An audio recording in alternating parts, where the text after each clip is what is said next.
And you started in the recording world and moved to live sound. Is that correct?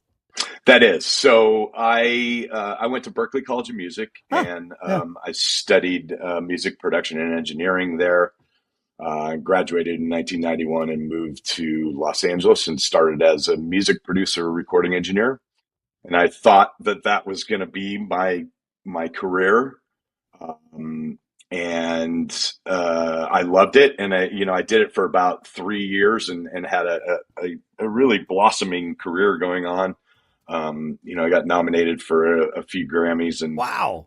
and in that short amount of time, and so Yeah. it was really great. But it was also a time before Pro Tools, and so it was tape, and it was punching guitar parts over and over again for an entire day, the same four bars. Yep. Not like what we do now. And I found myself, working crazy 80-hour weeks and 90-hour weeks, and um, uh, just being locked in a room with no windows. Yeah. And so I was starting to get like, let me look around and see what other opportunities there are in this industry, and kind of just fell into live sound, Interesting. and haven't really looked back since. Huh. All right. Oh, so it wasn't that somebody just called you and said, "Hey, I know you're in the studio, but could you come do sound for me?" This was you started kind of hanging your shingle in the live sound world. No, actually, it is as you just described. I I happen to be working with a hair metal band called Warrant, Oh yeah. and we were doing some demos in the studio for their next record.